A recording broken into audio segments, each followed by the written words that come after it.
సిగ్గుచేటు. ఇక్కడ ఉన్న మా తమ్ముళ్ళు అడుగుతున్నారు, అన్నా మెడికల్ బోర్డు గురించి మాట్లాడు, ఇన్వాలిడేషన్ గురించి మాట్లాడు.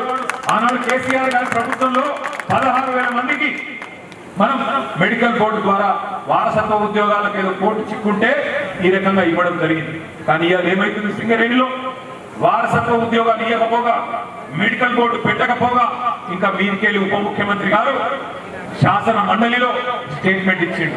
ఏమని చెప్తున్నాడు, మనం గతంలో ఇచ్చిన 16,000 ఉద్యోగాల మీదనట ఏసీబీ విచారణ, విజిలెన్స్ విచారణ ఈ ప్రభుత్వం జరిపిస్తుందట.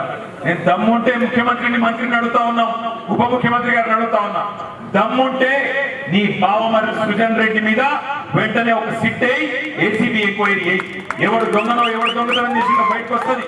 మీరు వేయాల్సిన విచారణలు మేము ఇచ్చిన 16,000 ఉద్యోగాల మీద కాదు. చేసుకుంటే అది కూడా చేసుకో, మాకేం ఫరక్ పడదు. కానీ ముందు ఇక్కడ మెడికల్ బోర్డు పెట్టు. మా తమ్ముళ్ళకి వేలాది మంది ఎవరైతే ఎదురు చూస్తా ఉన్నారో వాళ్ళ కోసం పెట్టాలి. పెట్టకపోతే తప్పకుండా సింగరేణి ప్రధాన కార్యాలయాన్ని కూడా టీఆర్ఎస్ తరఫున ముట్టడిస్తామని చెప్పి కూడా వాళ్ళు ఖచ్చితంగా ప్రతి బొగ్గు గనిలో కూడా మళ్ళీ అగ్గి మండిస్తాం, వదిలిపెట్టాం. ఇక కొంతమంది ఇంకా మాట్లాడుతూ ఉన్నారు, సింగరేణిలో సమస్యలు ఉన్నాయి. నేను ఒక మాట అడుగుతా, ఏమనుకోవచ్చు తమ్ముళ్ళు మీరు కూడా, సింగరేణి బెల్ట్ మొత్తం మమ్మల్ని ఒడగొట్టి ఇలా ఈ బ్యానర్లు పట్టుకుంటే ఏమొస్తుందా నాకు అర్థం కాదు. గాడులకు కట్టే కావులకు పాపిడితే పాలు వస్తాయా? చెన్నూరులో ఒడగొడుతుంది, మంచిర్యాలలో ఒడగొడుతుంది, రామగుండంలో ఒడగొడుతుంది, భూపాలపల్లిలో ఒడగొడుతుంది, అంత బెల్లంపల్లిలో ఒడగొడుతుంది. అంతటా ఒడగొట్టి ఇవాళ ప్రతి వారికి ఇచ్చి యుద్ధం మీరు చేయరంటే ఏం చేయాలి?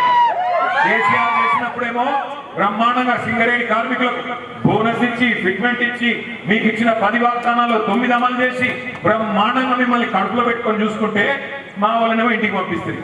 ఇవాళేమో ఇక్కడ కాగితాలు పట్టుకొని నిలబడుతుంది. ఏం చేయాలి మరి?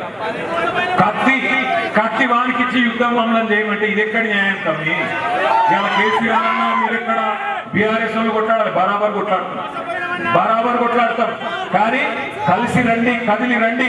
మీరు ఇక్కడ గెలిపించిన ఎమ్మెల్యేలను ఫస్ట్ కళ్ళబట్టి నిలదీయండి. ఏం దిక్కుడు మీ చెన్నూరు మంత్రి, ఏం చేస్తుడు మీ మంచిర్యాల ఎమ్మెల్యే, ఏం చేస్తుడు మీ బెల్లంపల్లి ఎమ్మెల్యే, పట్టుకుని